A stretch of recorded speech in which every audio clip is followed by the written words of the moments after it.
ခုမှစပြီးတော့ဝယ်ခြင်းနဲ့သူတွေအနေနဲ့ကတော့အမားတို့စိတ်အကြောင်းကိုအနှဲငယ်တော့သိတဲ့နဲ့ပြောရရင်တော့ဒီလောကမှာသွေးတို့ဆန်းပြီးတော့အလုံးလုံးကြရည်လည်းရှိတယ်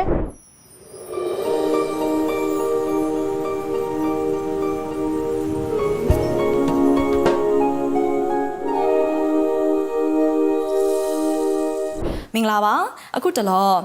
ဒီစိန်နဲ့ပတ်သက်ပြီးတော့စိန်တုစစ်ပြဿနာတွေကရေပန်းစားနေပါတယ်ပရိသတ်တွေသိကျင်နေကြတဲ့စိန်ဝယ်တဲ့အခါမှာသတိထားမယ့်ချက်တွေကိုဆွေးနွေးမေးမြန်းသွားဖို့အတွက်လည်းစိန်ပညာရှင်တဦးကိုဖိတ်ခေါ်ထားပါတယ်ဒီနေ့စီစဉ်မှာစိန်နဲ့ပတ်သက်ပြီးတော့ဘုသူတတွေကိုဝေမျှပေးသွားမယ့်သူကတော့တီချယ်နန်းပဲဖြစ်ပါတယ်ဒီချက်မင်္ဂလာပါမင်္ဂလာပါညီမလေးပါအရင်ဆုံးအနေနဲ့ပေါ့နော်ဒီစိန်အတုစစ်တွေကိုအခြေခံအားဖြင့်ပေါ့နော်ဘယ်လိုသတ်မှတ်လေးရှိလဲဆိုတာလေးသိချင်ပါတယ်ရှင်ဟုတ်ကဲ့အမားတို့ဒီစိန်လောကမှာတော့တဘာဝတွင်းထဲကထွက်တဲ့ natural diamonds မဟုတ်သေး၍ဒီအကုန်လုံးကစိန်အတုပဲလူကဖန်တီးထားတာမှန်သမျှစိန်အတုပေါ့နော်ဟုတ်ကဲ့အဲ့တော့အဲ့စိန်အတုမှာကတော့အမျိုးအစားတွေအများကြီးရှိတယ်သူ့ရဲ့ quality တွေအများကြီးရှိတာပေါ့နော်ဟုတ်ကဲ့စိန်အတုမှာကcubic zirconia လို့ခေါ်တဲ့ CZ ပေါ့ပြောရရင်တော့ CZ ဆိုရင်တော်တော်လေးကို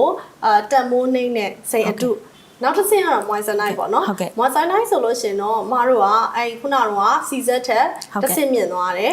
သူ့ရဲ့တန်မိုးကကြတော့လေတောင်းကနန်းရှိတယ်လို့အပွင့်ကြီးတွေဆိုသိန်းကနန်းထိရှိလာတယ်အဲ့တော့ထည့်မြင့်သွားတာကတော့အခုနောက်ဆုံးပေါ်တဲ့ lab grown diamond ပေါ့ lab grown diamond ကတော့သူ diamond shape လို့ခေါ်တဲ့ဒီစိတ်ရဲ့ပုံတရေကိုပါယူပြီးတော့ပြုလုပ်တယ်ဆိုပြီးတော့လောက်ကြရတဲ့အတွက်ကြောင့်မို့ lab grown diamond ကတော့အမြင့်ဆုံးနောက်တစ်ခုကသူကမာစစ်ဆိုလို့ရှင်လည်းပဲစိတ်ကမာစစ်30 Moskills 30ရှိတဲ့အတွက်ကြောင့်မလို့ lab grown diamond ကလည်းမာစစ်30ရှိတယ်တကယ်ဆက်အကြီးတွေနဲ့စစ်တော့မှသာလျှင်သူကစိတ်အတုဒီ lab grown diamond မှန်ပေါ်တယ်ပေါ့နော်အဲ့ lab grown diamond နေဆိုရင်သူက carat ချိန်ပေါ်မူတည်ပြီးတော့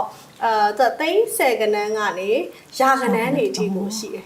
ဒီရှင်နန်းပြောရဲစိန်အကြောင်းဘဟုတုတတွေကိုနားထောင်ရင်စုငွေ10သိန်းရရှိနိုင်မဲ့အခွင့်အရေးလာပါပြီနော်ဒါလေးကတော့ဒီရှင်နန်းကစိန်နဲ့ပတ်သက်တဲ့ဘဟုတုတလေ့လာမှတ်သားစရာတွေကိုဇန်နဝါရီလ9ရက်နေ့ကနေစတင်ပြီးတော့အပတ်စဉ်တနင်္ဂနွေနေ့ည8:15တိုင်း Fortune TV မှာမျှဝေပေးသွားမှာပဲဖြစ်ပါတယ်အပိုင်း9ပိုင်းထုတ်လွှင့်အပြီးမှာတော့ဒီအစီအစဉ်ကိုအစအဆုံးကြည့်ရှုသူပရိသတ်တွေအတွက်ပြိုင်ပွဲလေးတစ်ခုပြုလုပ်ပေးသွားမှာပဲဖြစ်ပါတယ်ဒီပြိုင်ပွဲကတော့ဒီရှင်နန်းမျှဝေပေးသွားတဲ့အပိုင်း9ပိုင်းတွေကစိန်နဲ့ပတ်သက်တဲ့အကြောင်းအရာတွေကိုပရိသတ်တွေကကိုယ်တိုင်ကိုယ်ကျလာရောက်ဖြေဆိုရမှာပဲဖြစ်ပါတယ်။မိကုံအားလုံးဖြေဆိုနိုင်ဖို့အတွက်ဒီချန်နယ်ပြောတဲ့အစဉ်အကြောင်းအပိုင်း9ပိုင်းလုံးကိုအစအဆုံးကြည့်ရှုဖို့ကိုတော့တိုက်တွန်းချင်ပါတယ်ရှင်။မိကုံအားလုံးဖြေဆိုနိုင်ပြီးတော့ဝင်းနာရရှိသူတဦးကတော့စုငွေ10သိန်းကိုထိုက်တန်စကူးနိုင်မှာပဲဖြစ်ပါတယ်။ဒီစီစဉ်လေးကိုစိတ်ဝင်တစားကြည့်ရှုပြီးတော့ဒီချန်နယ်နဲ့အတူမိကုံလေးတွေကိုကိုယ်တိုင်ကိုယ်ကျဖြေဆိုပြီးတော့စုငွေ10သိန်းစကူးဖို့အတွက်ကိုဖုန်းနံပါတ်399899933339 955116333ကိုဆက်သွယ်ပြီးတော့ဒီပြိုင်ပွဲလေးမှာပါဝင်ဖို့အခုပဲစာရင်းပေးသွင်းနိုင်ပါတယ်။လူကြီးအကန့်အသတ်ရှိတာဖြစ်တဲ့အတွက်ကြောင့်မို့လို့အမြန်ဆုံးစာရင်းပေးသွင်းဖို့ကိုလည်းတိုက်တွန်းချင်ပါတယ်ရှင်။စိန်အကြောင်းတွေလေ့လာရင်စုငွေ10သိန်းရယူဖို့ဒီအစီအစဉ်ကိုအဆုံးထိကြည့်ကြပါစို့နောက်တစ်ခုကကြတော့ဒီစိန်ုံစစ်တဲ့စက်တွေရှိရပေါ့နော်အဲ့စက်တွေကဘယ်နှမျိုးလောက်ရှိလဲဆိုတာနဲ့ပြီးတော့ဒီဘယ်နိုင်ငံကထုတ်ထားတဲ့စက်တွေကပို့ပြီးတော့စိတ်ချယုံကြည်ရလဲဆိုတာလေးကိုသိချင်ပါတယ်ဟုတ်အရင်တော့ကတော့ဒီ Europe ဘက်ကထုတ်တဲ့ set တွေရှိတယ် American ဘက်ကထုတ်တဲ့ set တွေရှိတယ် Israel ဘက်ကထုတ်တဲ့ set တွေရှိတယ်နောက်တစ်ခုကကြတော့မတို့ဒီ Hong Kong ဘက်ကထုတ်တဲ့ set တွေရှိတယ် Thai ဘက်ကထုတ်တဲ့ set တွေလည်းရှိလာတယ်India ထုတ်တဲ့ set တွေရှိလာတယ် China set တွေရှိလာတယ်မျိုးစုံပေါ့နော်အဲ့တော့ဘယ်နိုင်ငံကထုတ်တဲ့ set ကကောင်းတယ်လို့ပြောတာထက်သူ့ရဲ့ quality ရဲ့သူ့ရဲ့ဈေးနှုန်းရဲ့ပေါ်မှာပဲမတို့ကမူတည်ပြီးပြောလို့ရတယ်နောက်တစ်ခုကကြတော့ကိုသုံးမဲ့ budget အလိုက်ပေါ့နော်အဲ့ဒီဟာအပေါ်မှာမူတည်ပြီးတော့ဆက်ရဲ့ quality ကိုရွေးချယ်လို့ရတယ်ဟုတ်ကဲ့ပါအမနောက်တစ်ခုအနေနဲ့ကကြတော့လဲမို့လို့ဒီကိုကစိန်ဝယ်ထားရဲဆိုရင်ပေါ့နော်ကိုရဲ့စိန်စစ်မစစ်ဆိုတာလေးကိုဘယ်နေရာတွေမှာသွားပြီးတော့စစ်ဆေးလို့ရလဲအမအော်အဲ့ဒါကတော့လွယ်ပါတယ်ညီမလေးအမားတို့international certificate တွေလိုချင်ရင်ဆိုရင်GIA စစ်လို့ရတယ်နောက် HRD certificate တွေစစ်လို့ရတယ် IGI စစ်လို့ရတယ် GIA ဆိုရင်အမားတို့အနည်းဆုံးဆိုရင်ထိုင်းနိုင်ငံမှာစစ်လို့ရနေပြီအမားတို့ဒီမြန်မာနိုင်ငံထဲမှာရှိတဲ့တက်ခွဲခန်းတွေပေါ့နော်အဲ့ဒီကိုပို့ပြီးတော့လဲစစ်လို့ရတယ်အဲ့လိုမှမဟုတ်ဘူးဆိုတချို့ဆိုင်တွေမှာဆိုလဲဆက်အကြီးတွေရှိပါတယ်အမားတို့ဆိုင်မှာဆိုလဲဆက်အကြီးတွေရှိတယ်အဲ့ဒီဟာတွေမှာလဲစစ်လို့လဲရပါတယ်နော်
Lady Grace promises for your elegance ချက်တည်ရှိတဲ့လှပမှုတွေအတွက် Lady Grace Diamond Land ဟုတ်ကဲ့ပါအမကြီးအဲ့တော့နောက်တစ်ခုအနေနဲ့ဆိုရင်လည်းမလို့ဒီတခြားနိုင်ငံတွေမှာရောဒီစိတ်နဲ့ပတ်သက်တဲ့ပေါ့နော်စိတ်အတူစေပြဿနာတွေနောက်ဒီရောင်းမဝယ်မှာပြဿနာတွေပေါ့နော်အဲ့လိုမျိုးလေးတွေပေါ်ပေါက်လေးရှိလားဆိုတာအမရဲ့ဒီ experience အရပေါ့နော် sharing လေးလုပ်ပေးပါအောင် အမားတို့ရောင်းသူတောင်မှအမားတို့ကြုံရတဲ့ပြဿနာတွေရှိတယ်တချို့စိတ်ကုန်တယ်တွေအမားတို့စီကိုလာတယ်လာပြီးတော့ရောင်းကြတယ်တချို့ကတော့ရိုးရိုးသားသားရောင်းတယ်ဒါပေမဲ့တချို့စိတ်ကုန်တယ်တွေဆိုလို့ရှိရင်ဘာလုပ်လဲဆိုတော့လေအမားတို့ကိုတချို့တွေကကြတော့လေအယောတွေပေါ့ CBD လို့ခေါ်တဲ့စိန်အတုပေါ့နော်တက်ခွဲကန်းထုတ်စိန်အတုတွေကိုဒီတထုပ်ထဲမှာပဲရောထည့်ထားတာတွေလည်းရှိတယ်အဲ့လိုရောထည့်ထားရင်အမတို့ကဘာလုပ်ရလဲဆိုအမဆိုင်မှာဆိုရင်အမဆက်၄လုံးထားရတယ်စိတ်စစ်တဲ့ဆက်အကြီး၄လုံးထားတယ်အဲ့ဆက်၄လုံးကိုအမ pass လုပ်ရတယ်အဲ့ဆက်၄လုံးစလုံး pass ဖြစ်ပြီးတော့မှသာလေအမတို့ကဒီ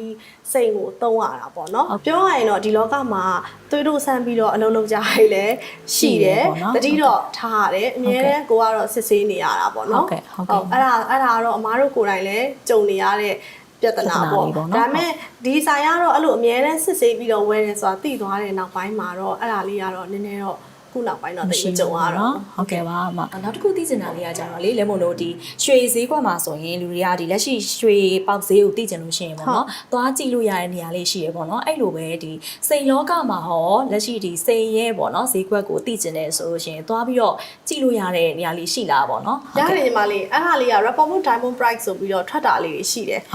Rapperbook Diamond Price ကသူက sheet လေးတွေထွက်တယ်ကွာတစ်လတစ်ခါလောက်ထွက်တယ်အရင်တုန်းကတော့သူက6လတစ်ခါတစ်နှစ်တစ်ခါမှထွက်တာအခုနောက်ပိုင်းတော့အဲ့ rubber book လေးတွေက update ကတစ်လားတစ်ခါလောက်တော့ update ဖြစ်တယ်ကပြောင်းတဲ့အချိန်မှာ bold letter လေးတွေနဲ့ဖော်ပြရတယ်နောက်တစ်ခုကကြတော့ဒီလေမလို့စိန်ကိုပေါ့နော်အခုမှစပြီးတော့ဝယ်ခြင်းတဲ့သူတွေအတွက်ပေါ့နော်တတိထားမဲ့မဖြစ်မနေတည်တဲ့အချက်လေးရှင်လဲသိရစေမှာအခုမှစပြီးတော့ဝယ်ခြင်းတဲ့သူတွေအနေနဲ့ကတော့အမားတို့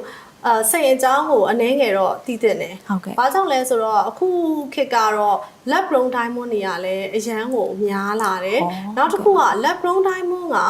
အမားတို့မျက်စိနဲ့တာမန်မျက်စိနဲ့ခွဲလို့မရနိုင်ဘူး။အရင်တော့ကတော့ဆိုင်တွေရောက်လို့ရှိရင် customer တွေကလေထောက်တန်လေးနဲ့ထောက်စစ်ပြပါလားဆိုတဲ့ဟာအမားတို့ကိုလည်းပြောတယ်။အဲ့တော့ထောက်စစ်ပြရတာလွယ်တယ်။ဒါပေမဲ့အဲ့ဒီခုနကတော့ပြောတဲ့ diamond tester ကအရေးသွေးနှိမ့်တဲ့စိတ်အတုပေါ့နော်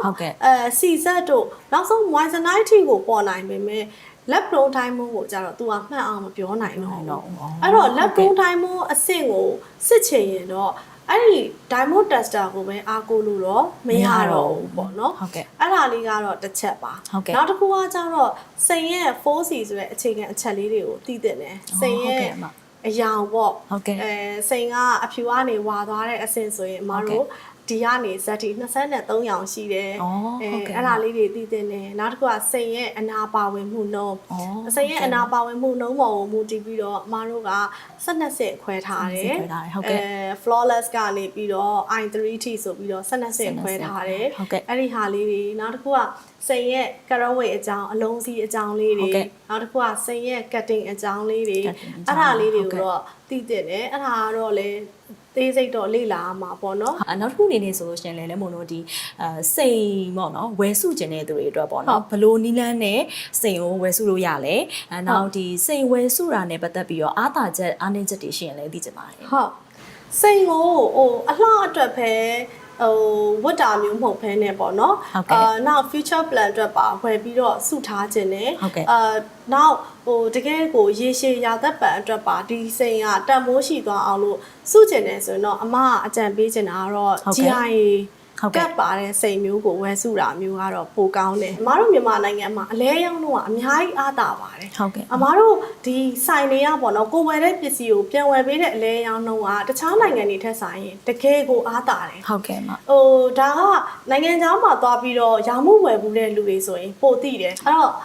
ဒီကိုဝယ်ခဲ့တဲ့ဆိုင်ကအမခံချက်အပြည့်အဝရှိဖို့ပဲလို့တယ်ကိုဝယ်ခဲ့တဲ့ဆိုင်ကအမခံချက်ပြည့်ပြည့်ဝဝနဲ့ရောင်းပေးတယ်ဆိုရင်တော့ဒီဆိုင်ကယုံကြည်စိတ်ချမှုလည်းရှိတယ်ဆိုတော့ဒါက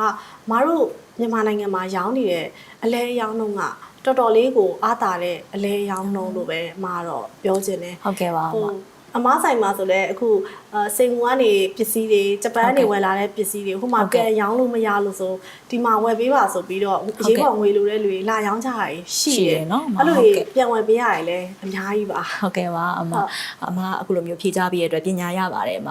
ကျေးဇူးအများကြီးတင်ပါတယ်ဟုတ်ကဲ့အမလည်းအဲ့လိုဖြေပေးခွင့်ရတဲ့အတွက်အများကြီးကျေးဇူးတင်ပါတယ်ဟုတ်ကဲ့ပါ